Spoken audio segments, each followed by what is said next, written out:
untuk memulai diskusi itu tolong acungkan tangan gitu ya. Jadi saya bisa melihat siapa yang mau bertanya ataupun mau berdiskusi. Nah, kemudian pada saat Muhammad Iqbal sudah acungkan tangan. Kenapa Mas Muhammad Iqbal? Muhammad Rifki. Iya Pak, saya ingin tanya, untuk yang sit-in juga sama mengisi G-form yang sama Pak? Untuk apa? Untuk mahasiswa yang sit-in Pak. Oh iya, Presensi. isi aja dulu untuk yang sit-in, isi aja. Nanti kan di PRS Anda bisa ngambil kan. Sehingga sudah terrecord di kami bukti Anda kalau sudah hadir. Baik Pak, terima kasih. Oke. Ya, kalau peraturannya itu tadi jangan buka mic kalau lagi tidak diskusi. Kalau mau bertanya ataupun berpendapat, tolong acungkan tangan dulu. Nah, kemudian yang selanjutnya pada saat ingin bertanya, tolong nanti sebutkan nama gitu ya. Pak, nama saya misalkan Nicholas, NIM berapa? Saya ingin bertanya gitu. Jadi jelas nama dan NIM-nya. Karena apa? Ini saya nanti akan minta bantuan asisten Mbak Hanifah. Tolong dicatat nanti nama mahasiswa yang berbicara di dalam tim ini, baik itu diskusi maupun berpendapat ya, itu akan masuk ke dalam komponen keaktifan. Itu ya teman-teman. Nah, kemudian saya sangat merekomendasikan selanjutnya nih, peraturan selanjutnya, untuk teman-teman menggunakan foto profil yang resmi gitu ya. Jadi misalkan ya foto profil resmi perlihatkan wajah gitu ya. Nah, mungkin yang bisa jadi contoh ini foto profil saya ini ya. Jadi wajah saya tempel di sini jadi terlihat gitu. Oh, oke. Tolong jangan gunakan foto profil selain wajah teman-teman ya. Misalkan pakai foto kucing gitu, jangan ya. Karena ini kelas resmi, saya berharap appearance teman-teman itu juga resmi gitu ya. Nah, kemudian juga foto profilnya itu jangan berkelompok gitu, misalkan teman-teman bareng-bareng tuh, teman angkatannya misalkan sampai 5 orang tuh juga nggak kelihatan yang mana yang teman-teman itu yang mana gitu ya. Jadi itu saran saya untuk mata kuliah saya ini gitu. Nah, teman-teman kalau saya lihat banyak yang tidak pakai foto profil ini ya, tapi kalau misalkan punya tolong diganti aja gitu ya, pakai foto profil. Kemudian yang nggak punya ya foto dulu aja, selfie atau apa gimana, pakai HP atau laptop gitu, sehingga nanti bisa digunakan untuk foto profilnya ini. Oke, ini ada yang saya ini ini dari Mas Faik ya, salah satu asisten. Seluruh mahasiswa terdaftar ataupun sit-in dari kelas berapapun, bagi yang mengikuti kelas hari ini isi presensi di form itu. Nah, ditolong isi ya, ini daftar hadirnya. Baik, sebelum saya mulai ke materi, ada pertanyaan terkait beberapa informasi yang telah saya sampaikan tadi? Bapak, saya izin bertanya lagi, mohon maaf. Oke, Iya, sebutkan Mas siapa? William 154181052. Sebelumnya Pak, tadi saya mendapatkan info kelas ini dari link meeting teman. Akan tetapi di Teams itu ada kelas gitu kan ya Pak, udah dibagi kelasnya. Kebetulan dapatnya 03 sesuai hari ini, tapi emang itu nggak ada isinya apa-apa ya Pak kelasnya? Tidak ada apa Mas? Tidak ada meeting gitu Pak, tidak ada open meeting gitu di kelas yang 03. Apa yang memang meeting hari ini ada kelas yang baru ya Pak? Enggak, meeting hari ini memang begini. Di dalam MS Team itu ada istilah channel ya. Nah, kami itu masih belum membuat channel khusus per kelas, jadi masih pakai yang general. Hanya saja di dalam postingan channel ini ada perkuliahan minggu 03, kelas 03 ya. Nah, kelas 03. Nah, teman tolong masuk ke dalam situ saja gitu. Nah, kedepannya ini saya akan minta bantuan asisten agar membuat channel yang berbeda. Ada channel kelas 1, kelas 2, dan kelas 3. Nah, antar channel itu teman-teman nggak bisa masuk gitu ya, sehingga bisa selalu konsisten di dalam kelas itu dan nggak bingung harus masuk ke kelas yang mana gitu. Nah, untuk sementara masih dalam satu general itu, dan materinya setiap minggunya sama, hanya pengajarnya yang beda-beda. Nah, perkuliahan ini kan selalu direkam itu ya.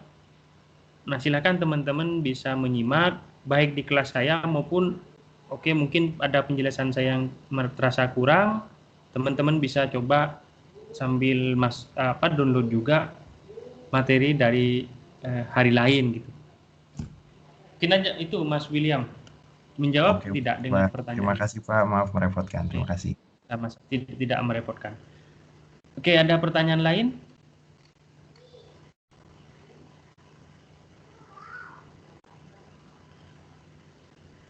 Ya, saya mendapatkan info bahwa peminat dari mata kuliah ini hampir 360 orang gitu ya. Nah, hari ini saja ini yang hadir di kelas ini 190-an orang. Oh, jangan-jangan mayoritas pada hari sekarang semua ya. Tapi saya rasa sudah tidak ada pertanyaan, saya akan melanjutkan ke materi.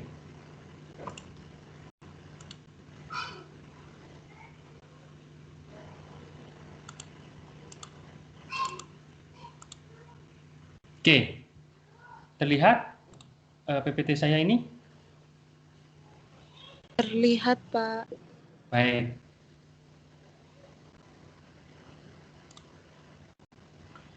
Baik, hari ini untuk minggu ketiga saya akan menjelaskan tentang klasifikasi iklim. Nah, saya perkenalkan sekali lagi, nama saya adalah Faiz Rohman Fajari.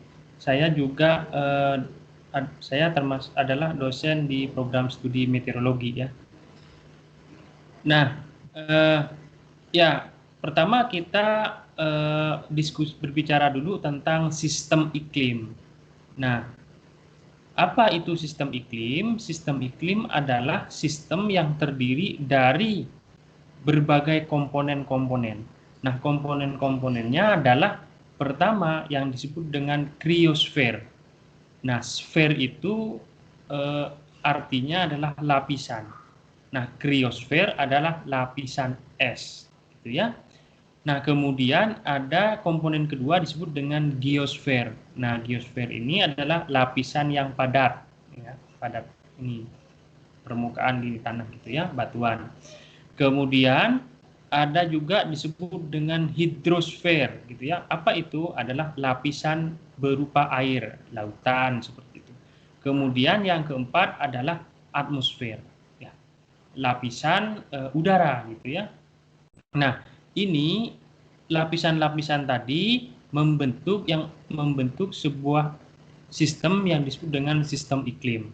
Nah, fokus kita dalam mata kuliah ini membahas tentang khusus dengan iklim bumi, yaitu planet yang kita tempatin. Nah, ada juga ya bagi yang senang senang dengan planet lain, ada juga nanti, tapi bukan di dalam mata kuliah ini, dan ada yang membahas tentang iklim di planet lain, Jupiter, Mars, dan sebagainya. Tapi tidak di dalam perkuliahan ini. Dan kemudian ada tambahan lain untuk yang disebut dengan biosfer, yaitu makhluk hidup, gitu ya, baik itu hewan maupun tumbuhan. Nah, pada saat sekarang ini ternyata ada komponen lain yang memiliki faktor yang tidak bisa diabaikan, dan saya kira merupakan faktor yang hampir dominan ya. Apa itu? Yaitu humanosfer, adalah manusia sendiri. Nah, di dalam perubahan iklim sekarang banyak diklaim-klaim bahwa akibat aktivitas manusia itu menyebabkan penambahan gas rumah kaca di atmosfer, yang nantinya gas rumah kaca itu menyelimuti bumi, menyebabkan pemanasan global dan perubahan iklim bumi. Nah, sehingga pada saat sekarang ini ada tambahan yaitu humanosfer. Nah, kemudian sistem iklim ini drive atau pemicu utamanya dari energinya itu berasal dari matahari, ya. Apa namanya, satu-satunya bintang yang paling dekat dengan planet kita. Nah, dalam kajian lebih lanjut sebenarnya bintang yang lain itu juga memberikan pengaruh terhadap bumi yang disebut dengan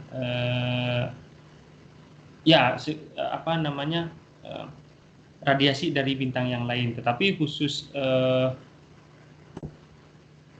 saat ini karena matahari bintang yang paling dekat, sehingga faktor utamanya adalah dari matahari. Kira-kira begitu. Dan sistem iklim ini saling berinteraksi antara yang lain. Kalau yang salah satu berubah, itu ada kemungkinan lapisan atau komponen yang lain itu ikut berubah, semacam itu, ya. Nah, ini gambaran yang menunjukkan interaksi antara berbagai komponen iklim dan energi utamanya, yaitu matahari. Nah, matahari ini memancarkan atau mengemisikan radiasi mengenai permukaan bumi. Nah, di permukaan bumi ini akan mengalami berbagai aktivitas, mulai dari evaporasi, kemudian radiasi balik, dan lain sebagainya, ya. Kemudian, nah, di atmosfernya sendiri ada berbagai fenomena, mulai dari hujan, angin, tutupan awan, dan segala macamnya, gitu, ya. Nah, kemudian ini sistem iklim ini saling berinteraksi antar sistem iklim, disebut dengan internal interaction. Mulai dari atmosfernya berinteraksi dengan segala komponen yang lainnya, mulai dari litosfer atau lapisan tanahnya, kemudian hidrosfer air, kriosfer lapisan es, biosfer makhluk hidup, dan juga humanosfer manusia. Begitupun komponen lainnya saling berinteraksi dengan komponen yang lain. Nah, kemudian ada faktor-faktor penyebab sistem iklim ini berubah. Nah, faktor dari luar itu disebut dengan external forcing atau pemicu dari luar. Nah, apa saja? Ada beberapa. Pertama adalah perubahan lempeng tektonik. Jadi, perubahan lempeng tektonik di permukaan bumi itu akan menyebabkan perubahan komponen-komponen dari sistem iklim. Kemudian yang kedua adalah perubahan orbit bumi. Nah, orbit bumi yang berubah akan menyebabkan juga perubahan sistem iklim. Kemudian juga dari energi utamanya, yaitu matahari, adanya perubahan kekuatan matahari, radiasinya itu juga akan menyebabkan perubahan di dalam sistem iklim. Nah, perubahan di dalam sistem iklim ini akan menyebabkan berbagai variasi, ya, atau respon, ya. Namanya disebut dengan climate variation, atau karena responnya ini adalah internal sistem iklim, maka disebut dengan internal respon. Nah, banyak hal, kalau mulai dari atmosfernya sendiri akan ada perubahan di dalam atmosfer. Ya, misalkan dengan adanya perubahan kekuatan radiasi matahari, atmosfernya akan berubah. Misalkan kalau radiasinya makin kecil, atmosfernya makin dingin suhunya, semacam itu. Nah, juga komponen-komponen iklim yang lain ikut berubah, ya, mulai dari perubahan es, perubahan vegetasi, perubahan dalam laut, dan juga perubahan permukaan. Nah, oke, kita coba akan lebih detail terkait dengan sumber radiasi matahari dan interaksinya terhadap permukaan. Nah, ini ada dikenal dengan perbedaan pemanasan atau differential heating antara ekuator dan kutub. Ya, walaupun radiasinya berasal dari matahari dan matahari mengemisikan ke segala arah, dengan jumlah radiasi yang sama besar, ya, tetapi radiasi tersebut ketika sampai ke permukaan bumi itu akan berbeda besarannya per satuan luas. Mengapa bisa begitu? Ceritanya begini. Pada saat radiasi matahari sampai di ekuator, ini karena tegak lurus, maka yang nyampe sebesar luasan ini misalkan gitu ya. Tetapi kalau kita lihat di ekuator, walaupun besar radiasinya sama, tapi karena kelengkungan di ekuator, maka radiasi yang diproyeksikan terhadap permukaan bumi itu lebih luas daripada di ekuator. Ya, di kutub itu lebih luas daripada ekuator karena kelengkungan bumi ini. Akibatnya apa? Besar radiasi yang sama dibagi luasan yang berbeda akan menyebabkan radiasi persatuan luas di kutub akan lebih kecil daripada ekuator. Itu ya. Sehingga besar energi radiasi yang lebih besar di ekuator ini akan menyebabkan kelebihan energi di ekuator daripada di kutub. Nah, ini mengapa di ekuator itu lebih hangat ya daripada di kutub. Seperti itu. Nah, akibat tadi besar radiasi persatuan luas, perbedaan pemanasan tadi, maka di sini kita bisa membagi beberapa wilayah di permukaan bumi menjadi beberapa region. Pertama ini adalah ekuator ya, torrid zone, jadi daerah yang hangat gitu ya. Kemudian juga ada istilahnya kalau di kutub adalah Arktik ya, daerah kutub sama Antartik ya. Ini merupakan wilayah yang dingin. Nah, kemudian di tengah-tengah itu ada temperate zone atau wilayah sedang. Nah, pemisah antara wilayah-wilayah tadi itu ada disebut dengan Tropic of Cancer atau Tropic of Capricorn kalau di belahan bumi selatan. Kalau di belahan bumi utara adalah Tropic of Cancer. Ini adalah garis semu yang membedakan antara wilayah yang hangat dengan iklim temperate atau sedang gitu ya. Kemudian juga ada istilah Arctic Cycle atau lingkaran Arktik, yaitu garis semu yang memisahkan antara wilayah iklim sedang dengan daerah iklim yang dingin. Kira-kira begitu ya. Jadi berdasarkan perbedaan pemanasan tadi ada 3 wilayah ya, dingin, sedang, dan hangat. Gitu ya. Nah, kemudian juga perbedaan pemanasan tadi itu akan menyebabkan sirkulasi di atmosfer. Nah, dalam skala planet itu disebutnya dengan sirkulasi umum atau general circulation.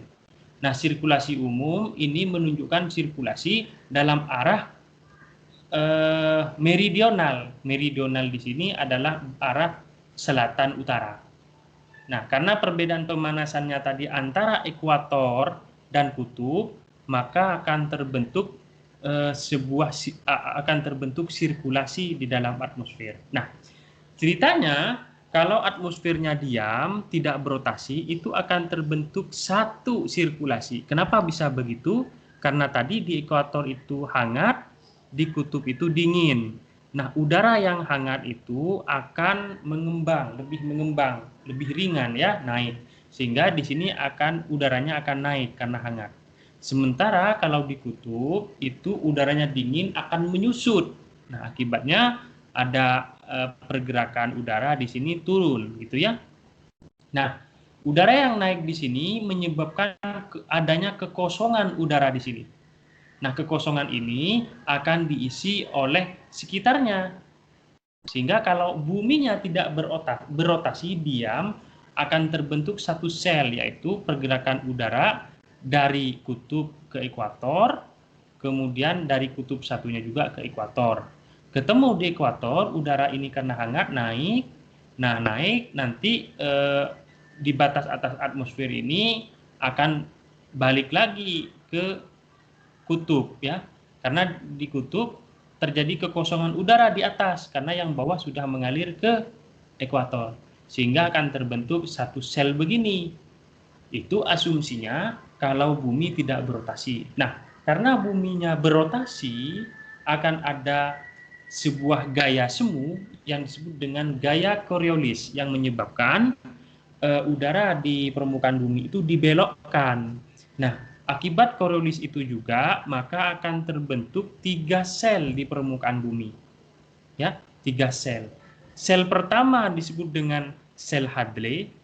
Di sini di sekitar ekuator. Jadi udara di selain ekuator akan bergerak ke ekuator karena tadi di ekuator itu mengalami pemanasan. Udaranya lebih ringan, mengembang, naik sehingga diisi oleh sekitarnya. Nah, di atas ini akan mengalir ke dua arah, ke kutub utara dan ke kutub selatan. Nah, nyampe di sini udaranya karena dia melepaskan udara yang naik ini, karena dia membawa uap air, maka uap airnya kalau makin naik udaranya akan makin dingin, uap airnya makin bisa berubah bentuknya jadi titik-titik air. Nah, kita melihatnya sebagai awan. Nah, awannya tercecer di sini, maka angin yang bergerak ke sini itu angin kering, artinya angin yang sudah tidak berisi uap air. Angin yang kering ini lebih berat gitu ya, maka angin ini akan turun di sekitar lintang 30. Nah, angin yang turun ini, kalau angin turun itu makin hangat karena suhu makin ke bawah itu, kalau di troposfer makin hangat gitu ya, maka anginnya makin turun, makin hangat dan kering, sehingga di wilayah ini itu sering kalau teman-teman amati peta dunia, di wilayah sini itu sering ditemuin gurun gitu ya, karena tadi ada subsidensi istilahnya, atau penurunan angin atau penurunan sirkulasi ini di mana anginnya itu kering dan panas, sehingga di sini sering terbentuk gurun gitu ya. Nah, kemudian, sirkulasi ini yang pertama ini disebut dengan sirkulasi Hadley. Sirkulasi yang kedua disebut dengan sirkulasi Ferrel, yaitu di lintang menengah ini. Jadi angin yang turun ini terbagi dua, ada yang balik lagi ke ekuator, sambil balik dia mengumpulkan uap air dari lautan, ya dari permukaan, ada yang balik lagi, ada yang bergerak ke arah kutub gitu ya. Nah, selama bergerak ini anginnya itu juga membawa uap air gitu ya. Nah, di sini karena dia dari lintang rendah gitu, dari lintang rendah, dia udaranya lebih hangat daripada udara yang dari sini. Nah, dari kutub, karena kutub merupakan pusat tekanan tinggi tadi ya, maka udara di sini bergerak mencari tekanan yang lebih rendah gitu.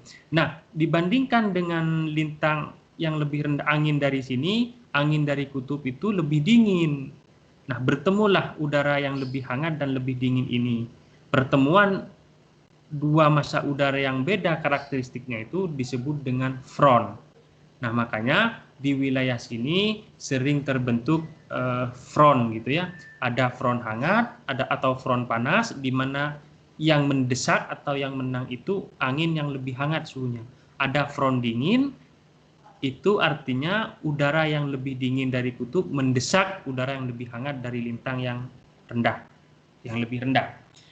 Nah, makanya kalau teman-teman perhatikan di sini, bentuk sirkulasi di sini agak miring. Kenapa? Karena terjadi perbedaan karakteristik suhu massa udara tadi. Kalau di sini lebih hangat, nah di mana udara hangat itu lebih ringan, jadi dia lebih naik. Sementara udara dingin itu lebih berat, makanya dia lebih menurun gini. Sehingga sirkulasinya di sini tidak vertikal seperti ini, tapi agak miring. Nah, ini salah satu karakteristik dari front. Nah, udara hangat yang membawa uap air saat bergerak ini, dan uap airnya di mana dari permukaan naik terus, maka akan uap air tadi jenuh, berubah fasenya menjadi titik-titik air, dan kita melihatnya di permukaan sebagai awan gitu ya. Nah, sirkulasi yang kedua ini disebut dengan sirkulasi Ferrel. Nah, sirkulasi yang ketiga di wilayah kutub ini disebut dengan sirkulasi kutub atau sirkulasi polar. Itu ya. Jadi ingat-ingat di sini ada bumi ada 3 sirkulasi, Hadley, Ferrel, dan kutub. Oke. Nah, ada kajian kalau kenapa 3 gitu ya? Kenapa bumi terbentuk 3 itu ada berbagai faktor yang mempengaruhi. Ada kajian yang menyebutkan itu memang dari kecepatan rotasi bumi dan yang selanjutnya disebabkan oleh ukuran planet atau ini di sini bumi ya.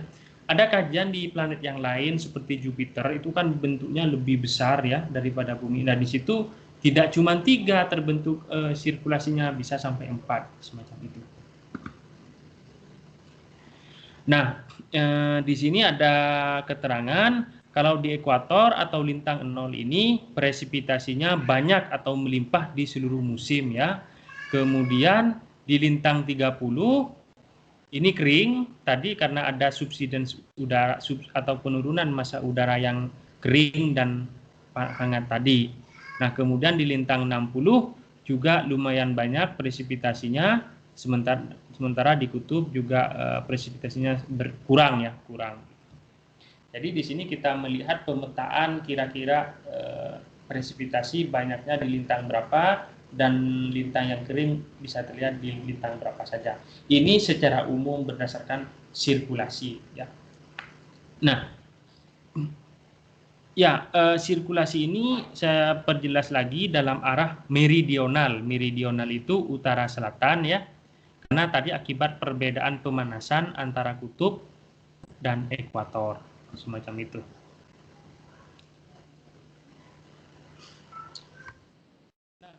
Oke. Kemudian ternyata bumi itu rotasinya itu tidak tegak lurus gitu ya. Tetapi bumi itu sumbu rotasinya itu tidak lurus, tetapi membentuk sudut, ya, sudut inklinasi. Nah, saat ini NASA mengamati sudut inklinasi bumi itu sebesar 23,5 atau 23,5 derajat, semacam itu. Nah, inklinasi dari sumbu putar bumi ini akan menyebabkan berubah adanya iklim di bumi ya.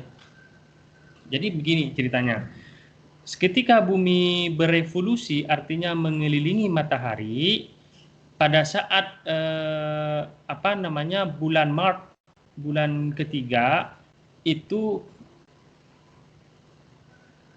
karena miring ya maka matahari itu vertikal terhadap ekuator.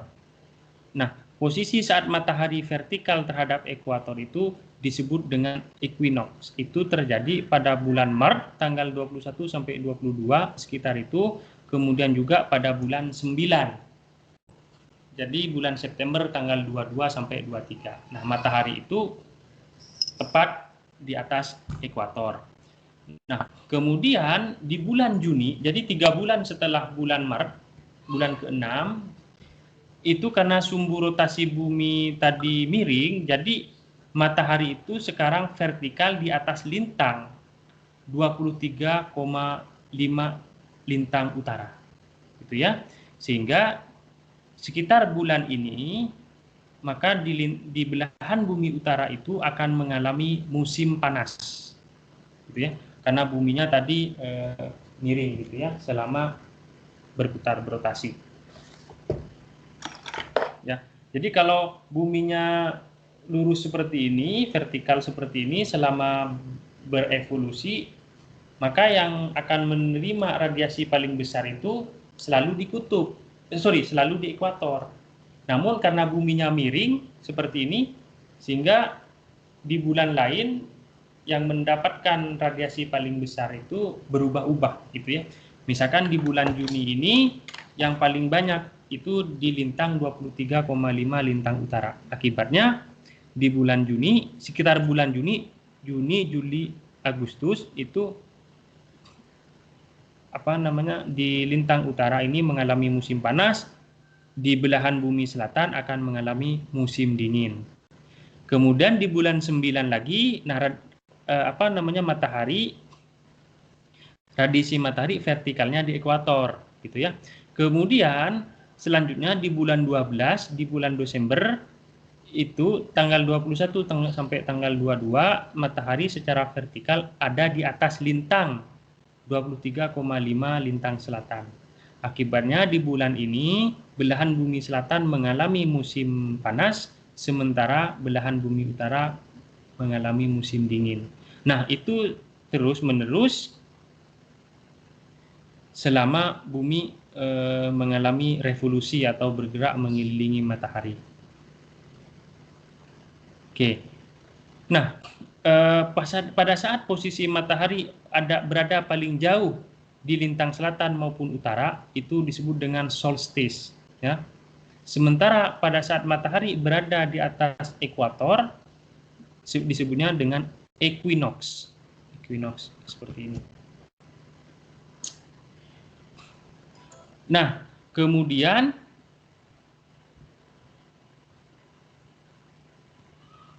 ini tadi kemiringan sumbu rotasi bumi tadi akan menyebabkan musim di bumi, gitu ya. Nah, selanjutnya ini ada istilahnya skala iklim, ya. Nah, iklim itu sederhananya didefinisikan dengan rata-rata cuaca, gitu ya. Tetapi sebenarnya ada definisi yang lebih tepat menurut saya, itu adalah statistik dari cuaca. Gitu.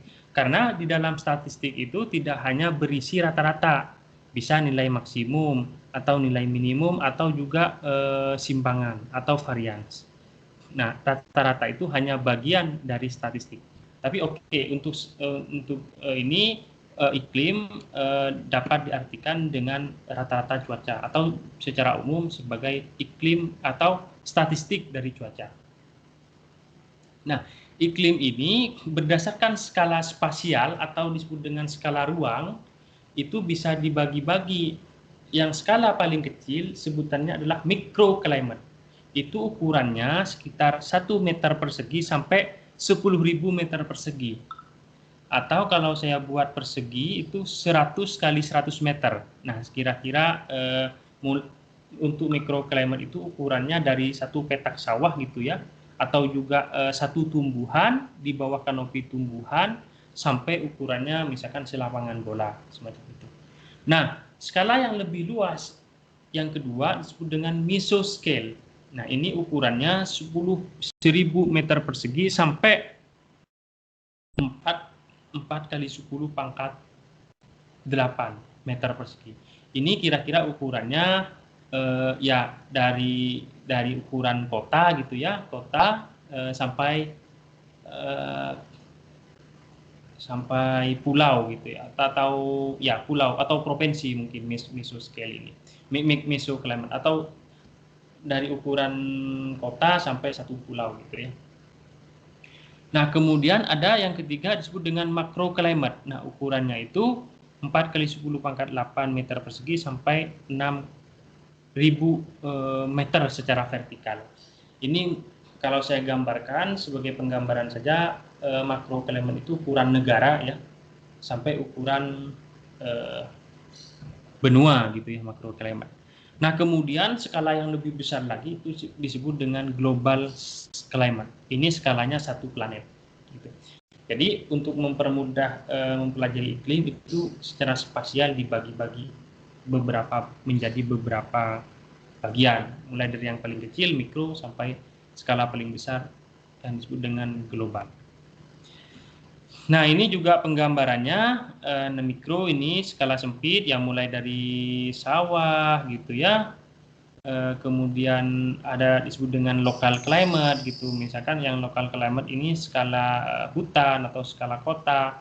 Kemudian juga ada mesoclimate. Ini sampai tadi ya, beberapa pegunungan, daerah pegunungan.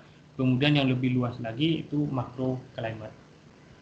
Nah, ini hanya sekedar informasi yang menunjukkan bahwa adanya perbedaan suhu antara Northern Hemisphere, belahan bumi utara, dengan Southern Hemisphere, yaitu belahan bumi selatan.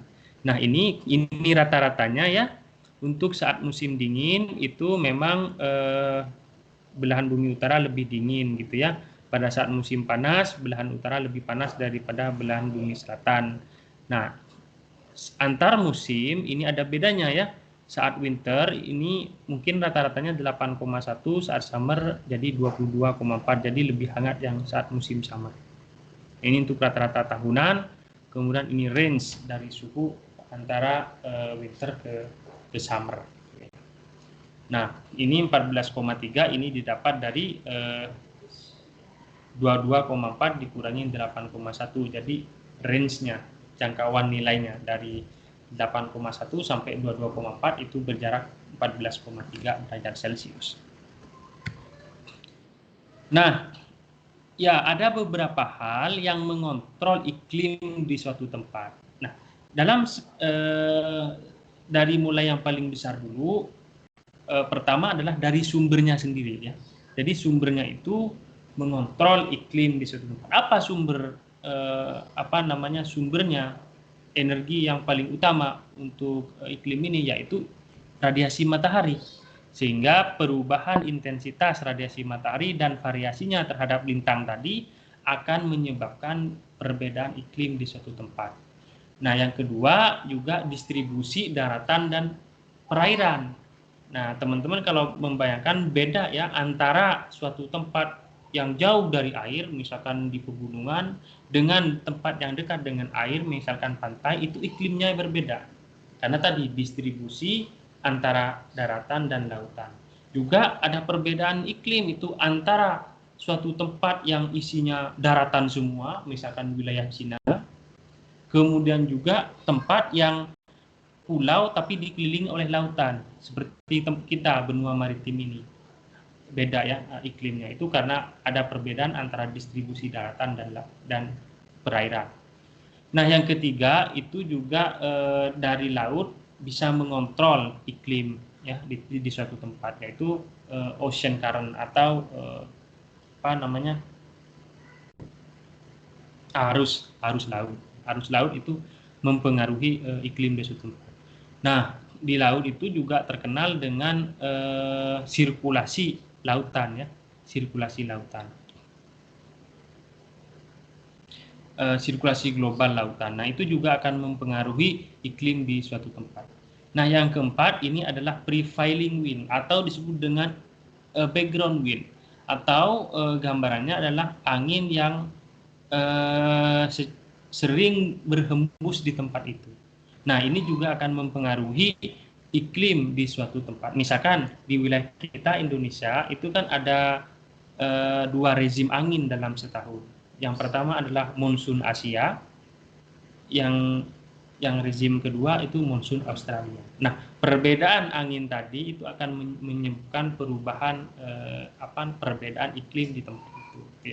Misalkan pada saat monsun Asia di tempat kita lebih banyak hujannya atau musim hujan. Tapi pada saat monsun Australia di tempat kita di Jawa ini akan lebih kering atau musim kering gitu ya. Nah, kemudian yang kelima juga ini mungkin lebih berpengaruh di lintang tinggi ya, tidak di ekuator gitu, yaitu posisi yang semi permanen dari sistem tekanan tinggi dan rendah. Nah, ini akan mempengaruhi iklim di suatu tempat.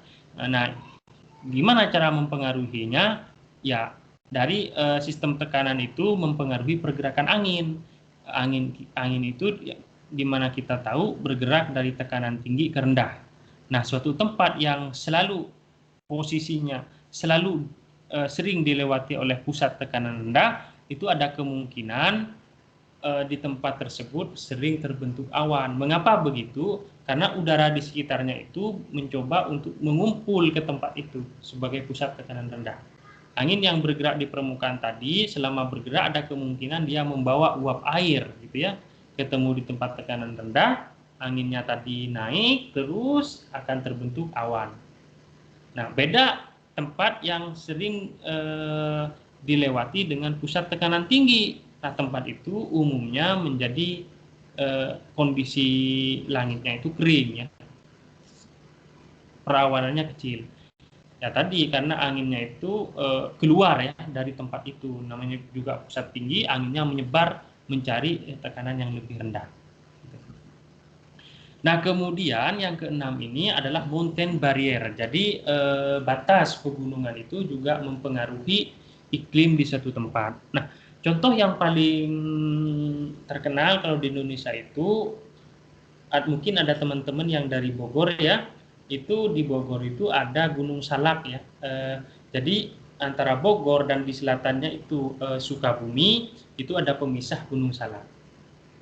Nah, ada pegunungan gitu. Nah, iklim antara Bogor dan Gunung Salak itu sangat signifikan perbedaannya. Kalau di Bogor sering terjadi hujan, sementara di dari Sukabumi di balik Gunung Salak itu sering wilayahnya kering, ya. Karena tadi ada pembatas gunung di mana angin dari utara itu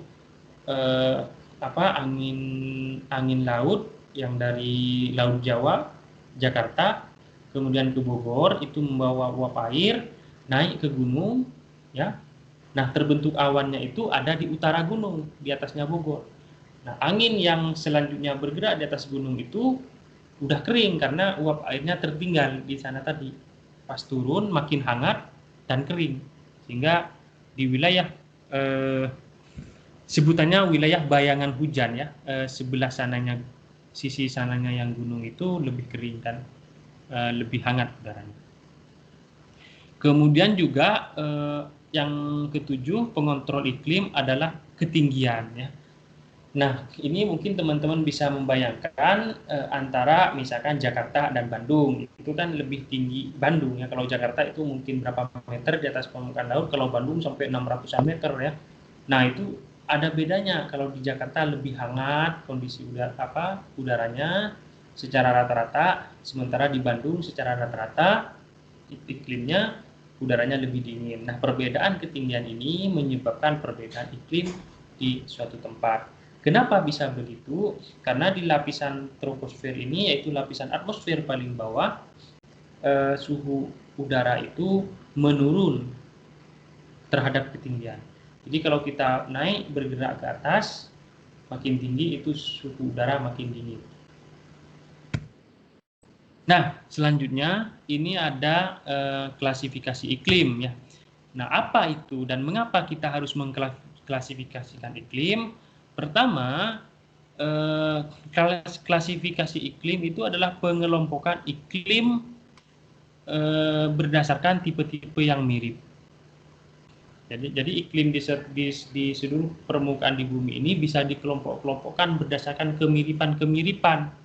Misalkan wilayah ini kok basah ya, sementara wilayah lainnya juga lebih sama-sama basah. Oke, mungkin iklimnya di sini sama gitu ya. Sementara dibandingkan wilayah lain, kok ini selalu kering. Nah, ini mungkin bisa dikelompokkan dengan wilayah yang lebih kering juga gitu ya.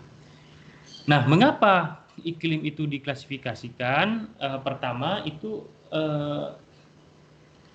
klasifikasi iklim dapat membantu kita memahami penyebab iklim di satu tempat. Misalkan ada tempat tadi yang selalu basah, oh mungkin karena dia dekat dengan perairan, atau ada angin yang sering berhembus dari perairan tadi, di mana kalau angin yang berhembus dari perairan akan membawa lebih banyak uap air, sehingga tempat ini lebih basah. Kenapa kok tempat ini selalu lebih kering? Ya mungkin anginnya itu wilayah itu berada di wilayah subsidensi massa udara yang saya jelaskan di awal tadi. Penurunan massa udara tadi udah kering, udara yang makin turun lebih hangat, sehingga tempat tadi itu akan selalu lebih hangat. Nah, kemudian klasifikasi iklim juga dapat menjelaskan efek-efek apa yang kita terima dari iklim ya. Misalkan suatu tempat kita mengklasifikasikan sebagai iklim yang kering. Nah, kita bisa tahu oh ternyata nanti kalau di sana itu akan sedikit air gitu ya. Terus pertanian di tempat itu kurang makmur, atau kalau ke sana pakaiannya harus yang tipis-tipis, yang longgar-longgar sehingga nyaman untuk kita tinggalin. Kemudian kalau suatu tempat itu lebih dingin, misalkan di lintang tinggi, kalau kita pergi ke sana kita harus bawa pakaian yang lebih tebal semacam itu. Nah, itu menjelaskan dengan adanya klasifikasi ini dapat memberitahu kita efek yang mungkin kita dapatkan dari iklim itu terhadap wilayah tersebut. Nah, bagaimana cara mengklasifikasi iklim?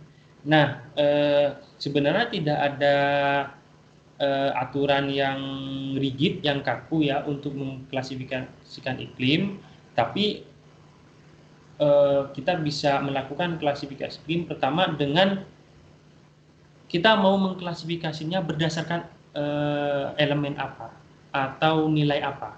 Bisa juga teman-teman melakukan klasifikasi iklim berdasarkan nilai suhu misalkan. Ada suhu yang di tempat ini hangat, di tempat lain dingin. Oke, kita bisa membedakan tuh, mengelompokkan mana tempat yang hangat, mana tempat yang dingin. Atau teman-teman ingin mengklasifikasikan iklim berdasarkan nilai curah hujan atau presipitasi, gitu ya. Ada suatu tempat yang daerah sini hampir setiap tahun ada hujan, tetapi di tempat ini hujannya itu hanya di bulan-bulan tertentu. Mungkin kita bisa mengklasifikasikan dari nilai hujannya tadi. Oh, ini hujan daerah yang banyak hujan, kalau di sini daerah yang kering atau kurang dari hujan. Atau elemen-elemen atau variabel iklim yang lain, ya. Bisa dari kelembapan, apa lagi?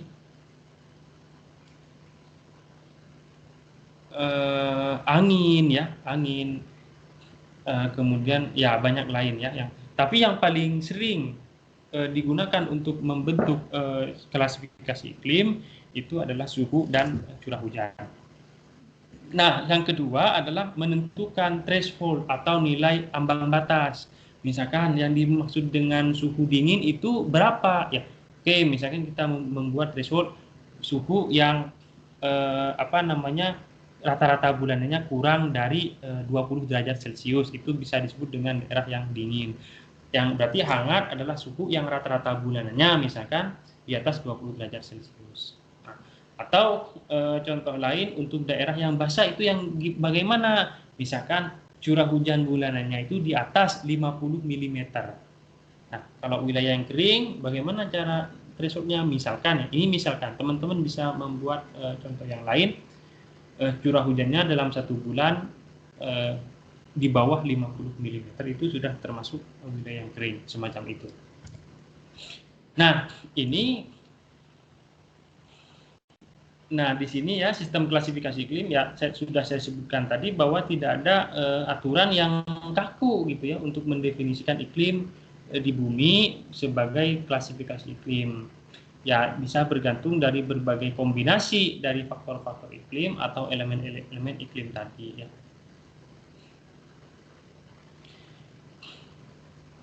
Nah, ya ini yang klasifikasi iklim yang paling penting itu berdasarkan klasifikasi zonal ya, berdasarkan perbedaan radiasi matahari tadi ya. Kita bisa membedakan antara lintang tinggi dan lintang rendah gitu misalkan. Atau faktor-faktor dominan gitu ya, misalkan daerah yang arid kering atau juga humid lembab gitu. Kemudian berdasarkan klasifikasi genetik ya. Nah, genetik ini lebih berdasarkan kepada sirkulasi atmosfer atau juga distribusi massa udara. Karena ya biasanya di permukaan di bumi di atmosfer ini udara itu bisa diklasifikasikan menjadi 4, tapi itu berdasarkan 2 hal. Pertama adalah apakah angin dari suatu tempat itu lebih dominan dari laut atau maritime, atau dari daratan atau kontinen. Nah, kalau dari maritime atau dari lautan itu udaranya biasanya lembab, ya. Atau dari daratan. Kalau dari daratan biasanya udaranya itu kering. Nah, yang kedua berdasarkan apakah udara itu dari daerah tropis hangat atau daerah kutub dingin. Nah, kombinasi 4 hal itu menunjukkan distribusi massa udara. Misalkan gabungan antara tropis dan maritime, berarti massa udara itu sudah hangat, lembab lagi, gitu ya. Atau berdasarkan klasifikasi kuantitatif, gitu ya. Nah, kuantitatif ini berdasarkan nilai-nilai suhu dan curah hujan dan kombinasinya dan efeknya terhadap lingkungan, gitu ya. Yang paling terkenal adalah sistem iklim Köppen dan sistem iklim Thornweyde. Nah, Köppen ini kalau tidak salah berdasarkan curah hujan dan suhu, kalau Thornweyde juga demikian. Nah, Köppen dan Thornweyde ini sebenarnya Köppen ini ahli ilmu tumbuhan kalau nggak salah, botanis gitu ya.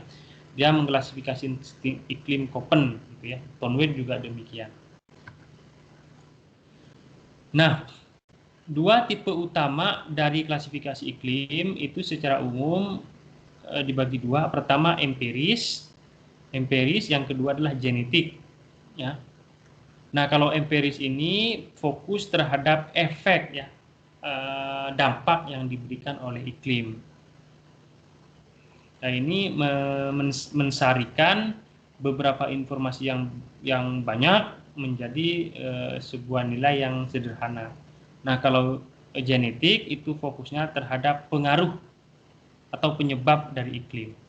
Kalau yang empiris terhadap dampak, kalau ini penyebab. Nah, ini berguna dalam pemahaman mengapa suatu wilayah, suatu tempat memiliki iklim itu, gitu ya. Oke. Nah, yang empiris ini karena dia kalau empiris biasanya berdasarkan dari data-data. Nah, data yang panjang gitu. Nah, kelemahannya atau masalah kalau kita membuat klasifikasi dengan empiris itu kalau datanya kurang panjang atau lack of data sebenarnya, ya. Jadi kita tidak punya data yang cukup atau observasi yang cukup untuk mengklasifikasikan. Yang kedua adalah batasan gitu ya. Ternyata kalau dengan menggunakan data itu batasannya sangat tajam, antar wilayah yang berdekatan itu bisa berbeda, ya, ininya sistem iklimnya. Nah, kalau genetik ini permasalahannya adalah tidak ada batas yang jelas gitu ya, yang jelas. Nah, kalau genetik karena dia berdasarkan penyebab, misalkan kalau yang genetik itu dari radiasi matahari tadi, tidak ada batas yang jelas. Itu misalkan dari wilayah tropis menjadi wilayah sedang itu perubahannya tidak begitu jelas terlihat gitu ya. Jadi ada degradasi seperti itu. Nah, tidak menyediakan informasi spesifik tentang variabel iklim yang penting ya, karena ini berdasarkan genetik ya. Misalkan jumlah curah hujan dan temperatur di suatu tempat itu tidak diperhitungkan. Nah, ini balik lagi ke sirkulasi umum. Nah, di atmosfer ini ada 3 sirkulasi ya, seperti yang saya jelaskan tadi. Pertama adalah sirkulasi Hadley, yang kedua adalah sirkulasi Ferrel, yang ketiga adalah sirkulasi kutub atau polar. Nah, ini adalah distribusi tekanan ya di bumi. Jadi di ekuator itu karena dia menerima radiasi besar, udaranya hangat, maka seringnya secara iklim di ekuator itu menjadi pusat tekanan rendah atau low, dilambangkan dengan L. Kemudian di sini di lintang subtropis ini karena terjadi subsidensi angin di permukaan mengumpul di sini, seringnya di tempat ini terjadi pusat tekanan rendah atau high atau dilambangkan dengan H. Nah, di lintang yang subpolar ini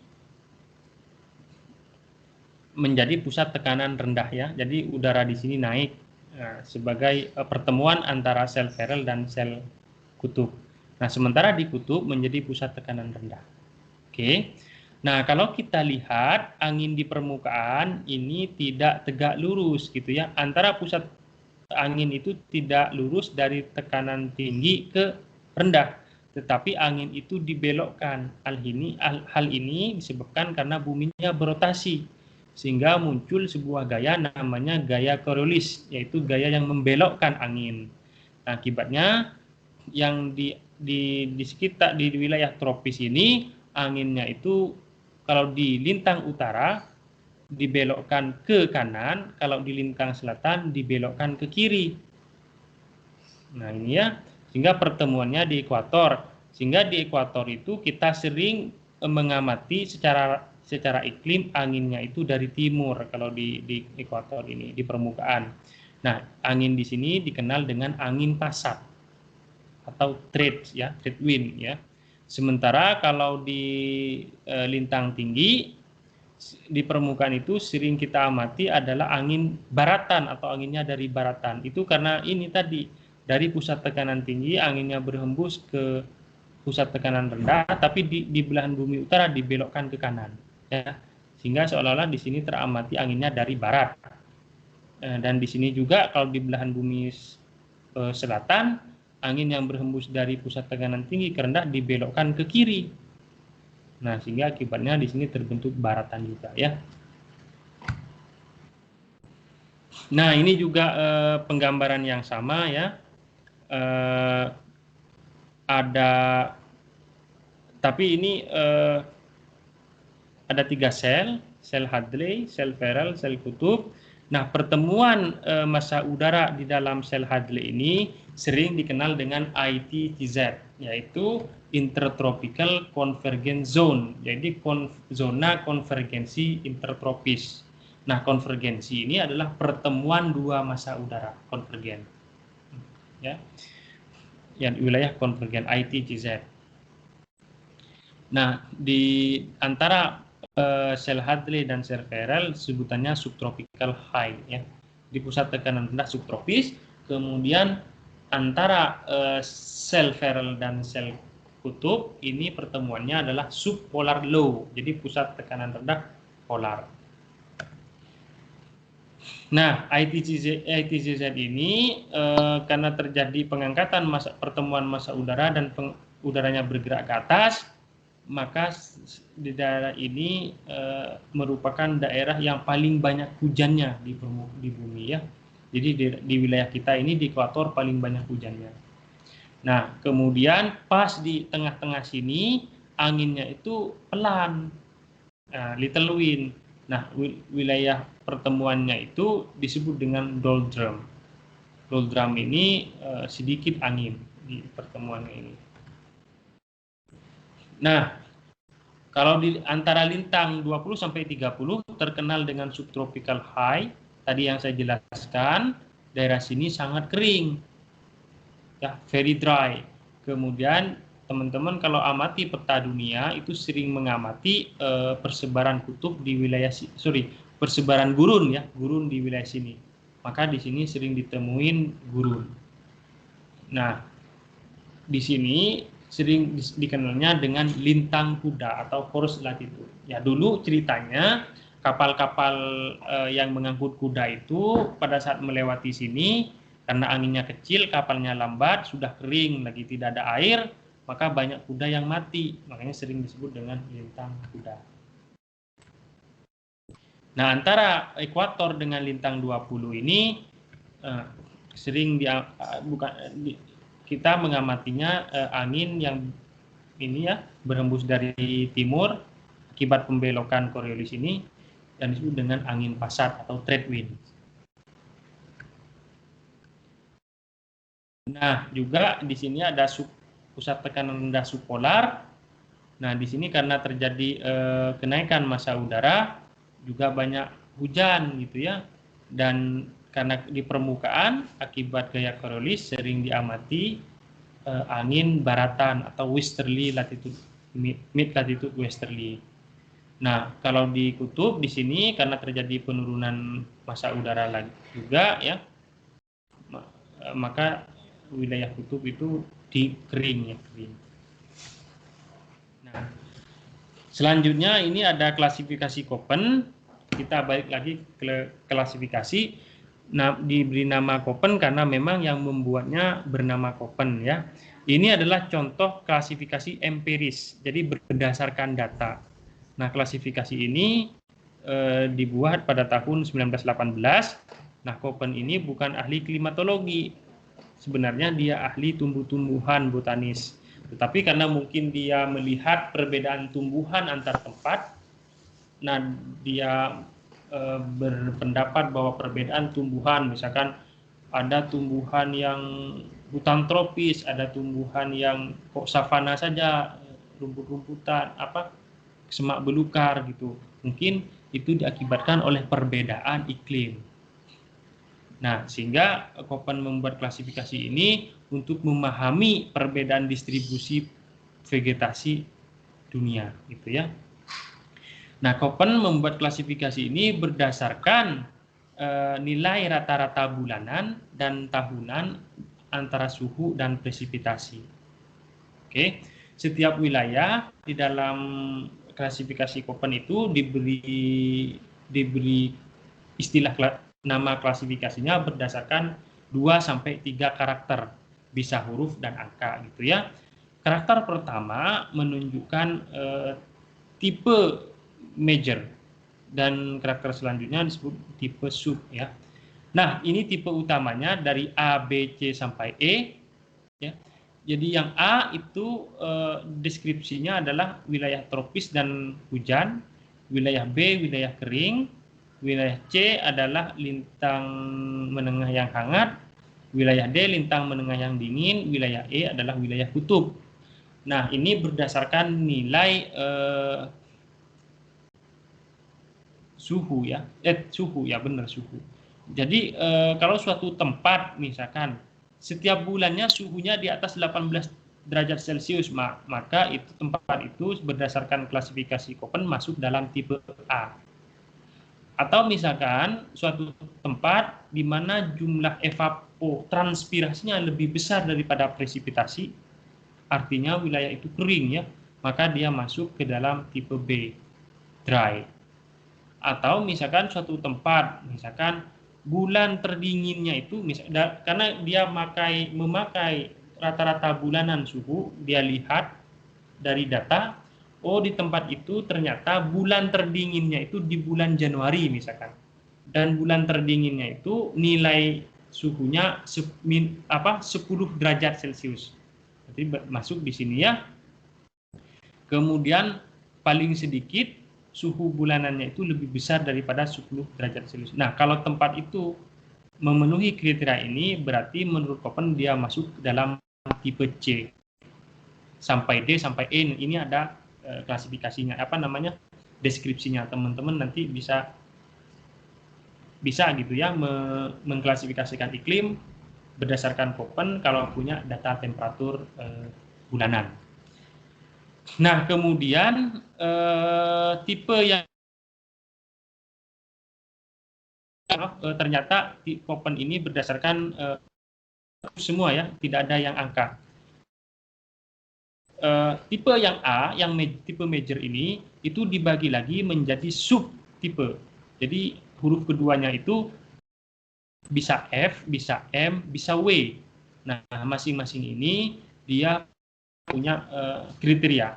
Misalkan suatu tempat kalau nilai tipe selanjutnya ini lebih sering juga berdasarkan curah hujan ya. Misalkan curah hujan di bulan yang di bulan yang paling kering itu paling sedikit 6 cm satu bulannya atau 600 mm. Berarti itu masuk ke dalam tipe AF gitu ya, AF. Bisa AM, bisa AW. Nah, yang tipe major B itu masih ada subtipenya lagi, yaitu BWH, BWK, BSH atau BSK. Nah, ini berdasarkan kriteria-kriterianya ini. Nah, yang C juga demikian, masih ada beberapa kriteria, bisa CSA, CSB, CSC, BWA, dan seterusnya sampai CFC. Nah, selanjutnya ini yang D juga demikian, yang E juga demikian. Nah, ini ada tipe H, ini pengecualian. Persyaratan untuk temperaturnya sama seperti E, tetapi akibat ketinggian ya, ketinggian. Nah, ini bisa teman-teman bisa temuin di Puncak Jayawijaya, itu di apa namanya, di Papua, di Irian Jaya, di Papua ya. Nah, ternyata dia E, cuman E ini kan rata-rata bulan terpanasnya itu di bawah 10. Nah, oke, di puncak itu suhunya dingin, tapi akibat karena tinggi ya. Harusnya tempat itu kan masuk di tropis. Kalau tropis tadi kan suhunya di atas 18 derajat Celcius. Namun karena ada perbedaan, karena akibat ketinggian suhunya itu, maka dia masuk ke dalam tipe H. Si Koppen sebenarnya sudah memetakan gitu ya, satu bumi ini kira-kira masuk dalam tipe apa. Nah, ini kalau kita lihat ternyata di Indonesia itu banyaknya biru. Jadi pilihannya AF, AM, atau ada yang AW nih di daerah apa namanya, daerah Bali, NTT dan sekitarnya ini. Nah, kemudian ada juga yang orange. Kalau orange itu ya ini masuk H ya. Gak tahu kalau di, kayaknya ini ada salah juga. Ini di Sumatera kok ada H, kok bisa suhunya di bawah 10 derajat Celcius. Saya kurang menemui. Kalau di Papua mungkin ada ya, tadi di Puncak Jayawijaya itu. Nah, jadi Koppen ini sudah memetakan seluruh dunia. Nah, oke. Itu slide untuk hari ini. Ada pertanyaan dulu dari teman-teman? Saya mau bertanya. Oke, Muhammad Setiawan, silakan. Nama saya Muhammad Setiawan, 1531809 dari Prodi Teknik Lingkungan. Saya mau bertanya mengenai sirkulasi global, Pak. Tadi kan ada dua perbedaan ya Pak ya, yang Bapak tampilkan di slide awal sama yang slide rada terakhir gitu Pak. Dimana kalau misalnya di slide terakhir itu tuh si bagian sel Hadley, Farrell sama polarnya itu kebagi jelas gitu kan ya Pak ya. Nah, sedangkan kalau misal ya itu kalau misalnya yang di awal itu yang backgroundnya hitam tadi tuh ya dia bentuknya beda gitu kan ya Pak ya. Dimana bagian atasnya itu geraknya sama-sama ke utara atau misalnya sama-sama ke selatan. Jadi bentuk selnya ya beda lah intinya gitu. Itu sebetulnya yang benar yang mana ya Pak ya? Apa yang salah satunya ada yang lebih update? Terus juga di situ ada bagian barrier di bagian subpolar low ya, bagian subpolar low kan ada semacam barrier gitu ya Pak ya. Jadi bentuk si selnya juga nggak sempurna gitu. Kira-kira itu kenapa juga gitu Pak? Makasih Pak. Oke, terima kasih. Anda sangat jeli ya. Pertanyaan yang sangat bagus. Nah, pertama ya ini sebutannya adalah sirkulasi ya. Sirkulasi itu adalah aliran yang tertutup sebenarnya. Definisi dari sirkulasi aliran yang tertutup. Nah, kalau dari gambar, nah memang gambar ini yang benar. Karena gambar ini sangat jelas menunjukkan aliran yang tertutup tadi. Di sini aliran tertutupnya disebut dengan sirkulasi atau sel Hadley, ini sel Farrell, ini sel kutub. Nah, kemudian ya secara umum memang ini kartun ya, dua-duanya memang kartun. Nah, kalau kita plot itu pola angin seglobal, pasti teman-teman tidak menemukan pola yang jelas seperti ini ya, karena ada perbedaan tadi, ada perbedaan tutupan permukaan, persebaran daratan dan lautan gitu. Tetapi kalau dari segi kartun memang yang gambar yang terakhir ini yang menurut saya yang paling benar, gitu ya. Oke, itu Mas, menurut saya gimana? Ada mungkin yang kedua tadi gimana? Yang bagian itu Pak subpolar low, yang pertama tadi udah terjawab. Kalau misalnya yang itu, yang kedua ada subpolar low tadi. Ini ada barrier gitu kan ya Pak ya? Dimana jadinya si ini barrier. ya, Ini. ya. Okay. Itu kenapa? Nah, pertama ini Beryl ini ingin lebih menekankan bahwa ini menunjukkan front gitu ya, penggambaran dari front. Nah, front itu pertemuan antara dua massa udara yang beda karakteristik, yang ini hangat, yang ini dingin, sehingga membentuk front. Jadi pertemuan massa udaranya tidak seimbang. Kalau misalkan hangat yang menang, hangat yang mendesak, dingin di bawahnya, gitu. Miring gini ininya, penggambarannya ya. Tapi kalau yang dingin menang, miring juga, tapi miringnya agak lebih vertikal. Karena dingin yang mendesak udara hangat. Udara hangat itu pasti di atasnya yang udara dingin. Nah, sementara kalau di ekuator ini, karena massa udaranya sama karakteristiknya, maka dia digambarkan seimbang seperti ini. Mungkin itu Mas yang bisa jawab dari pertanyaan itu. Baik, terima kasih Pak. Oh, berarti polar front itu tuh hanya ada di 30 sampai 60 derajat lintang begitu Pak? Iya, benar itu. Karena terjadi pertemuan massa udara dingin dan hangat. Ya. Terima kasih Pak. Nah, di tropis ada nggak front?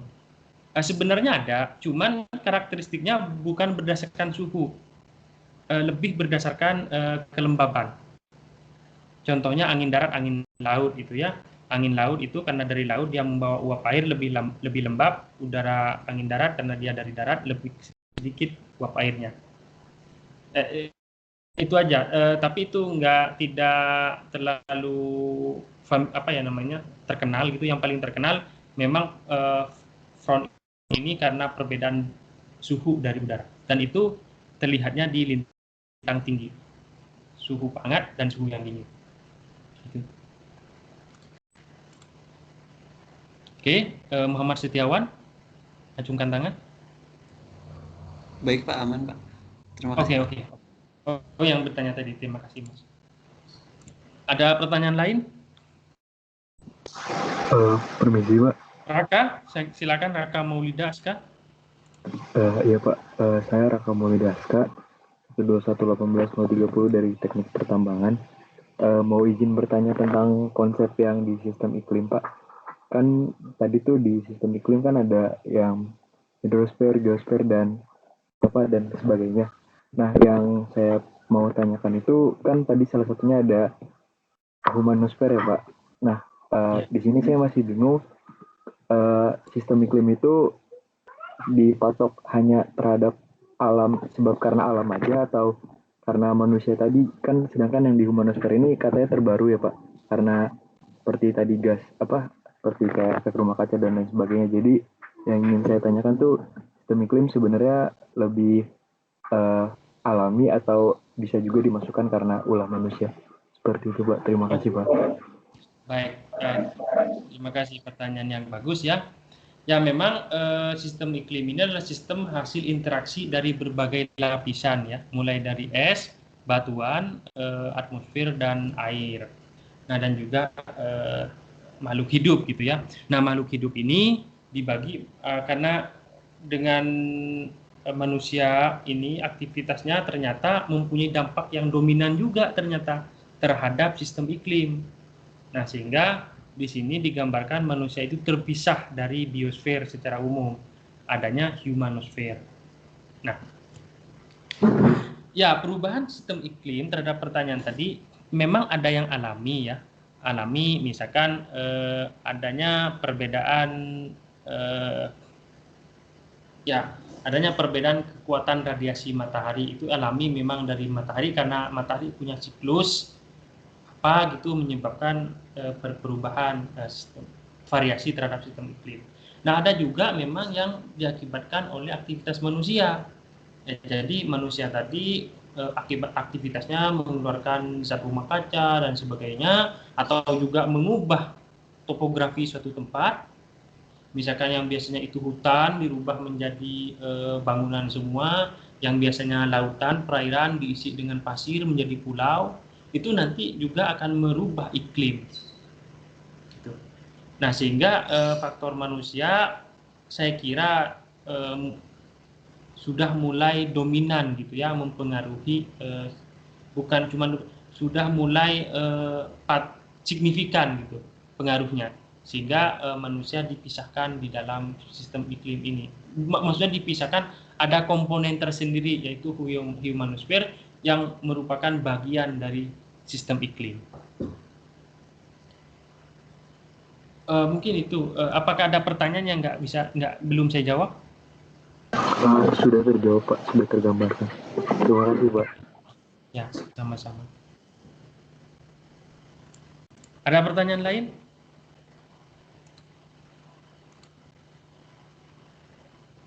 Muhammad Setiawan Novaldi, Anda raise hand terus atau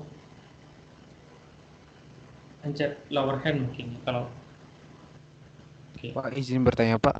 Ya, Muhammad Fikri Lazuardi, silakan. Sebutkan nama, NIM. Iya. Teman-teman asisten mohon dicatat ya mahasiswa yang bertanya. Fikri Lazwar. Ya, silakan Mas. Ya, NIM 12118-067. Mau tanya, sebenarnya berkaitan dengan climate change. Sebelumnya apakah terdengar, Pak? Terdengar jelas. Izin bertanya, kan kalau yang saya tahu itu kebanyakan climate change juga disebabkan oleh humanosfer, di mana ada pengurangan lapisan ozon yang ada di lapisan bumi. Nah, itu saya mau tanya, apakah memang pengurangan, kan tadi juga disebutkan kan Pak, kalau misalnya ada gerakan angin ke arah atas maupun ke bawah yang sesuai dengan polar ataupun ekuator itu. Nah, saya mau tanya, kalau misalnya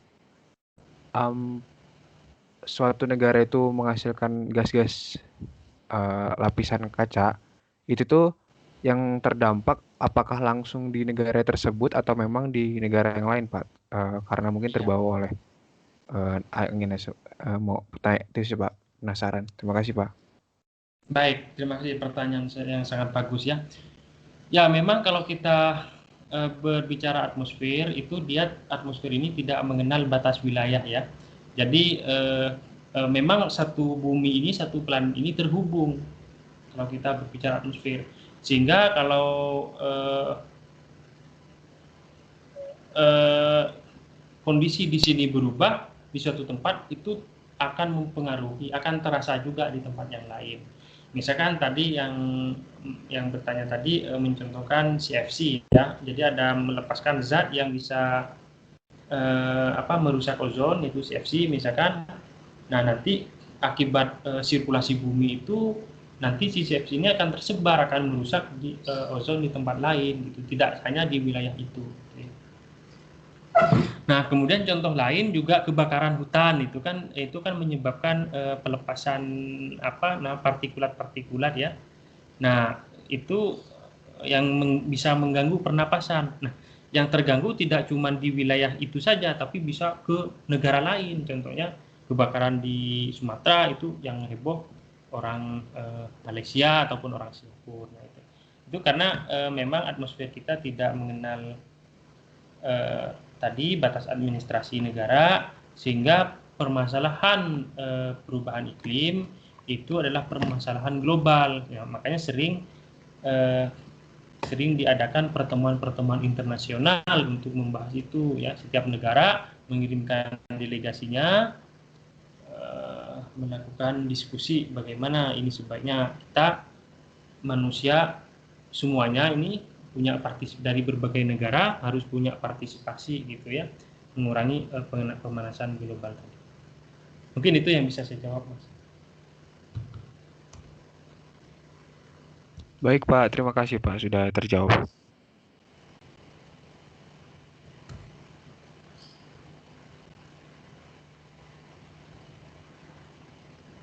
Ada pertanyaan lain?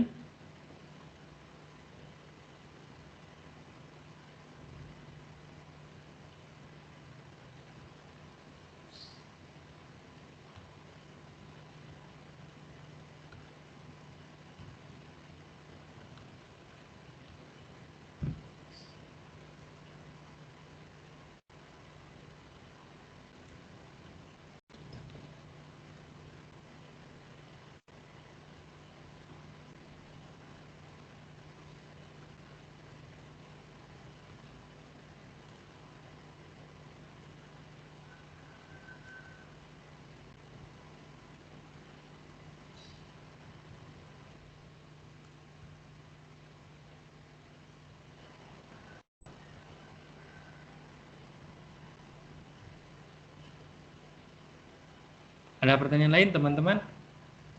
Tidak ada? Oke. Ya, kalau tidak ada, ini nanti tolong teman-teman menyimak. Tugasnya adalah menyimak video. Saya coba kirimkan linknya.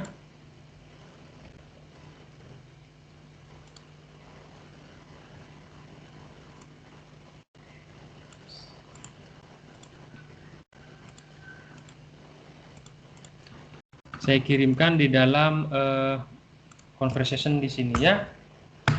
Oke, jadi ada 3 video. Menonton video tentang sirkulasi umum atmosfer atau atmospheric general circulation. Nah, ada 3 part. Part satunya itu tentang apa itu sirkulasi global. Kemudian perbedaan pemanasan ya. Kemudian yang part kedua itu tentang 3 sel tadi. Nah, yang part terakhir itu tentang efek Coriolis dan angin. Nah, simak itu. Nah, di sisa perkuliahan ini tolong itu disimak.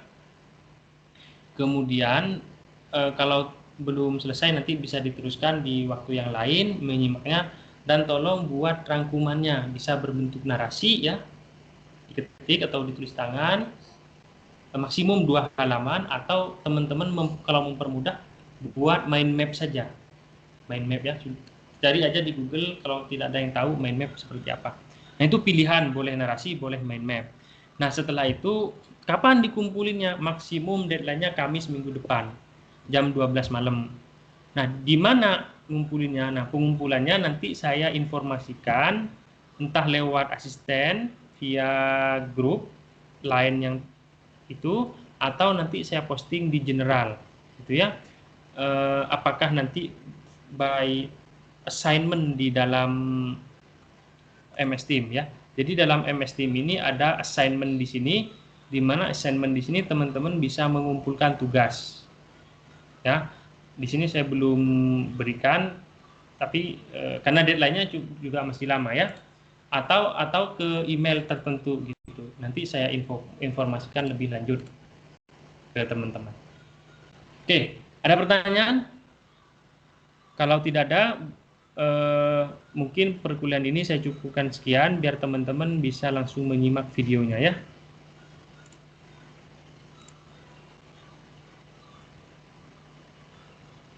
Oke, cukup ya. Baik, kalau memang tidak ada,